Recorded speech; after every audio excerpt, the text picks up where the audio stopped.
Hi, everybody. So I hope you just enjoyed Sarah Nally as our first keynote. And welcome to the Female Disruptors second annual virtual summit themed Unstoppable. So tonight's our first night of getting to know each other, a little happy hour keynote. And part of the theme of Unstoppable is yoga.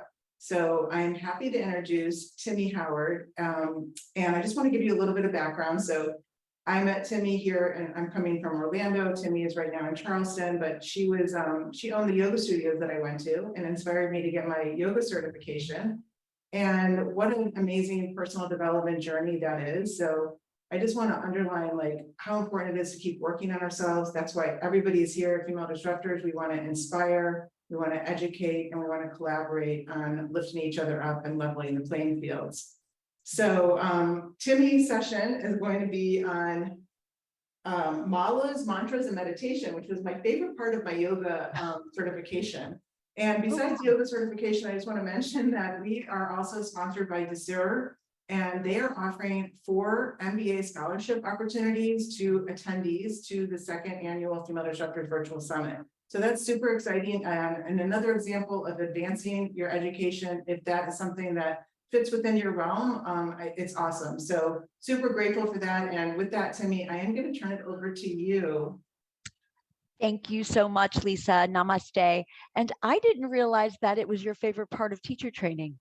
Yeah, that's why I always keep bringing it up. How about malas, meditation, and mantras? That's super cool.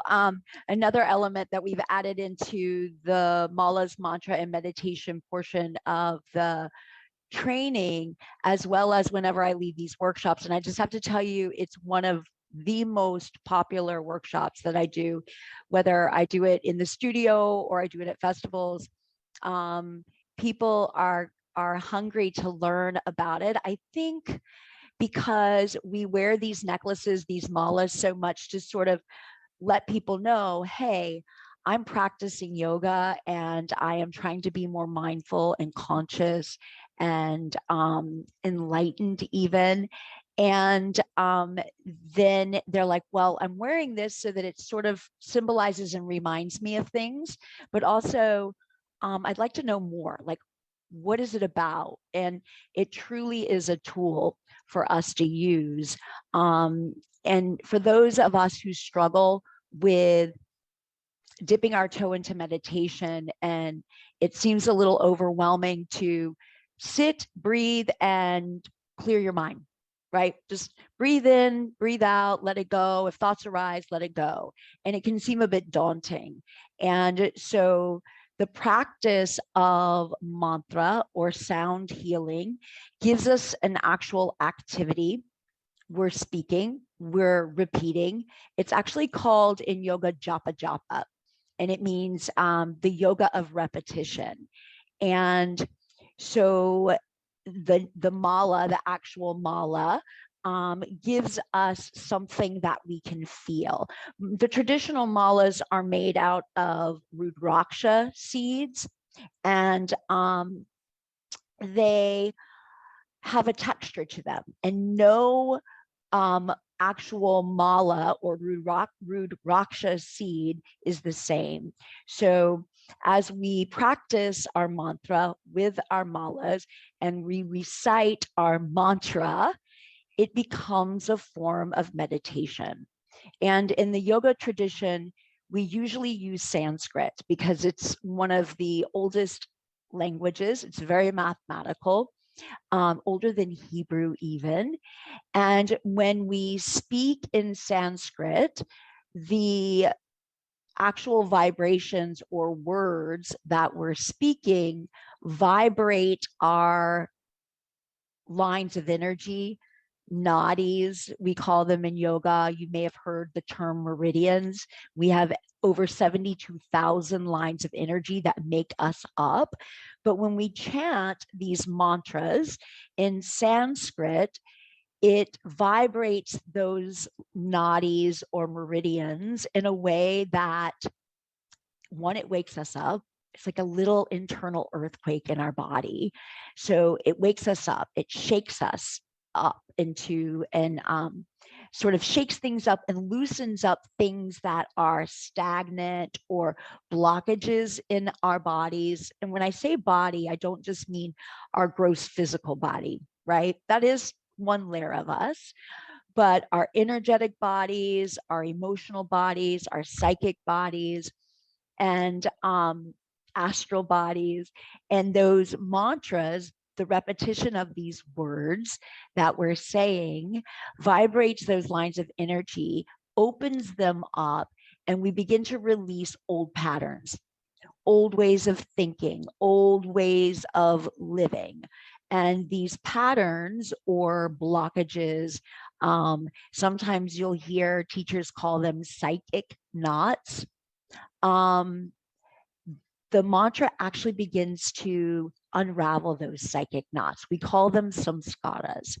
And so as we practice the mantra repetition and we begin to wake ourselves up and let go of old patterns, old blockages, we're literally creating new neurological pathways in the body.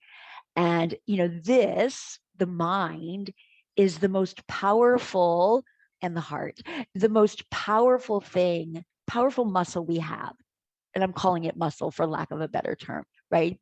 But this is what dictates all of this, right?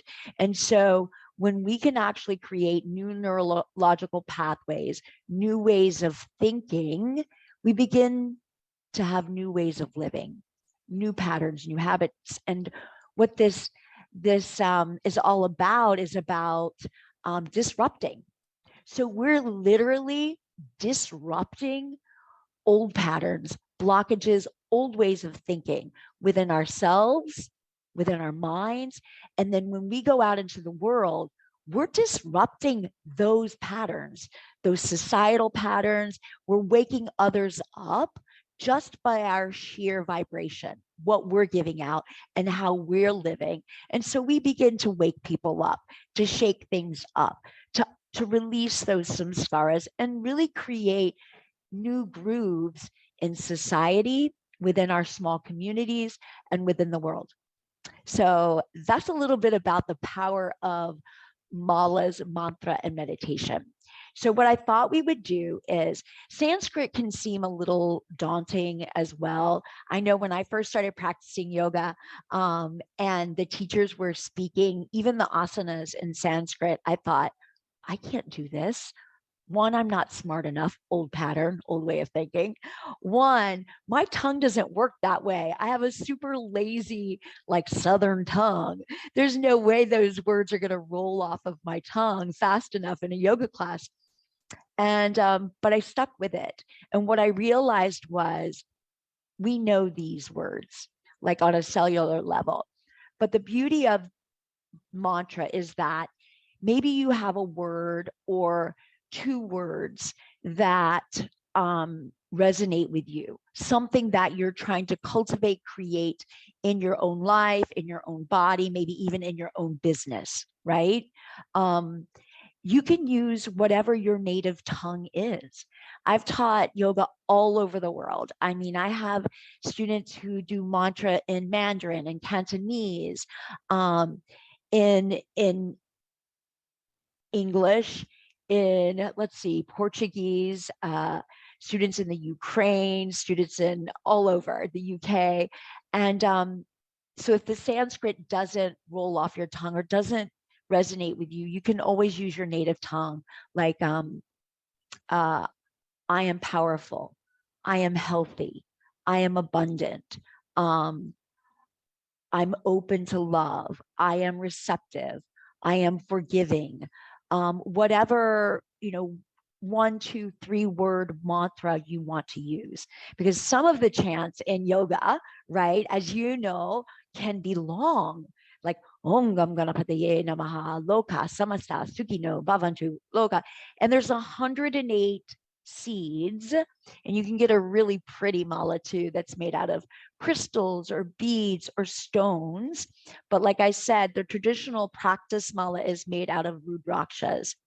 And There's 108 of these things. So if you feel it feels daunting to say a long mantra, you can choose one word. And the word we're going to use is Om, because a lot of people know that. And if you're not familiar with the sound or the actual vibration of Om, we're going to do it tonight. Om is the universal vibration that connects all things. It's known as the Anahat sound or Anahat bija. And Anahat means the sound that is created without two things striking together. So sounds are made by vocal cords or rain hitting the ground or waves hitting the shore or wind rustling. So it's usually a string of a violin being struck with the bow, right? But Om is the vibration that is created in all things without anything striking together, the Anahat Bija or seed mantra.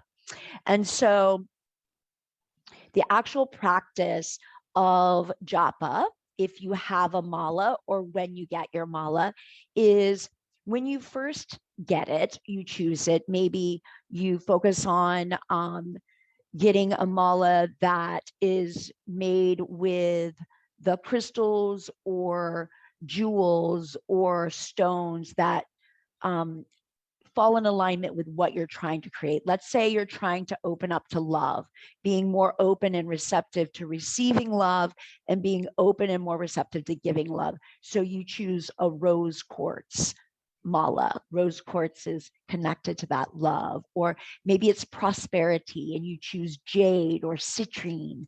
And normally the mala will choose you. So if you start to look, you'll be like, I keep going back to this tiger eye. Why do I keep going back to this tiger eye? That's not what I wanted. I thought I wanted, jade, but I keep going back to this tiger eye. And you look and you see tiger eye as protection, detoxification, letting go of bad habits, addictions. And you're like, well, now I know I'm going to tiger eye.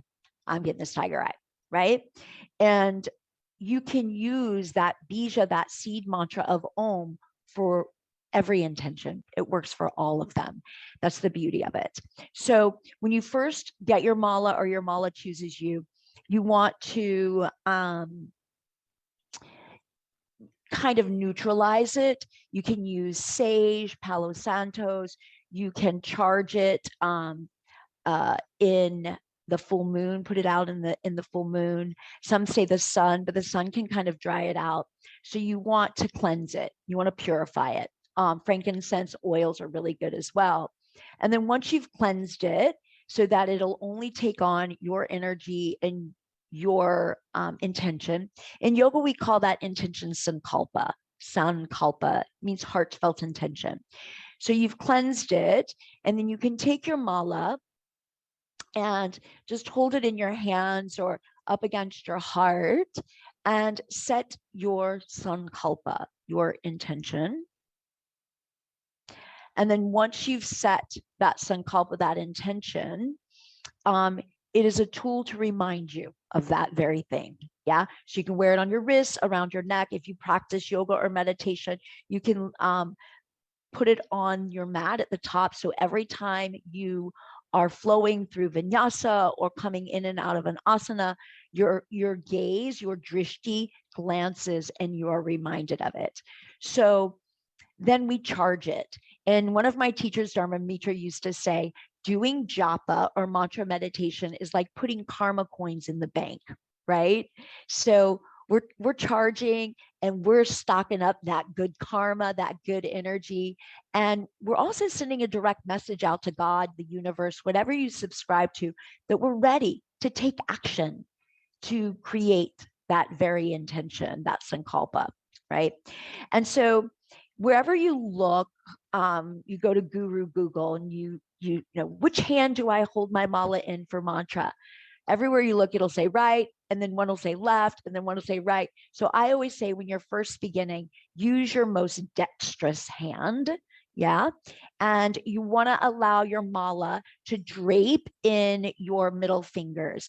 And the index finger is considered to be the ego. And we want to keep ego out of the equation, out of the japa or the mantra. So we let it point out. And then we use our thumb and our middle finger to just pull the mala towards us. And it's one mantra per seed. We begin the japa, the mantra, at the guru or the quitting bead. And that's usually on the more decorative malas, a stone or a bead. This is a Rudraksha seed, but it is out of the 108. And it's where we start and we go around drawing the mala towards us. Om, om, om, om, om, drawing the energy of your intention and the mantra in towards you. And we go all the way around 108 times. And om will go by pretty quickly, but as you become more adept at mantra, you may choose some longer mantras, and we'll go all the way around and we end back at the guru seed or the quitting seed. And when we end, this is one of the most important parts of practicing mantra and japa, is the silence we hold after it. So when we say our last om, we sit in silence, we bring our awareness to the third eye space, and I call it the echo. And it's like the echo of whatever mantra you've been repeating just keeps repeating in your mind. And they say that chanting or singing out even mantra is powerful, right?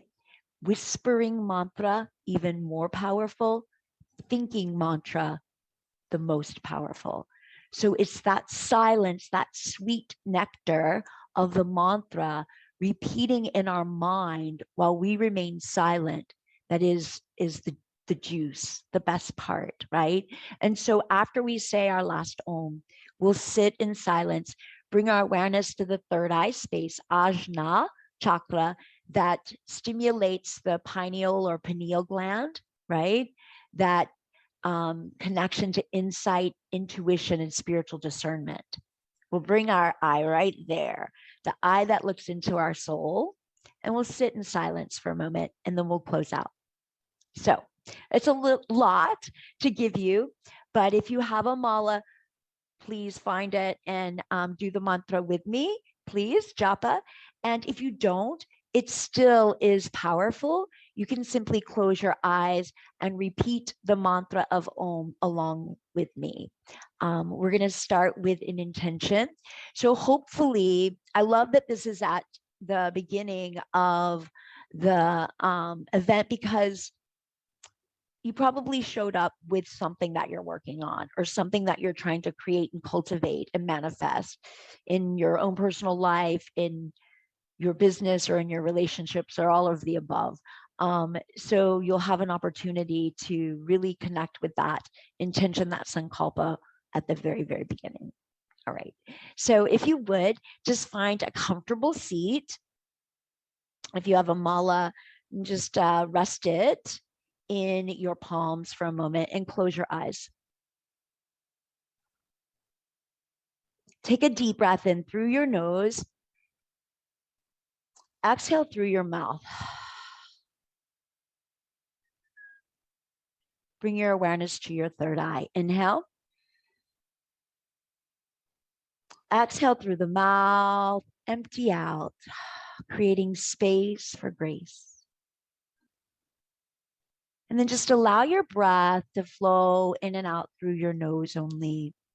Simply by slowing our breath down, we calm the central nervous system, and we toggle over from fight or flight into rest and digest. We're more present. Our breath is the bridge that brings mind to body connection and body to spirit connection, the most important alignment of all.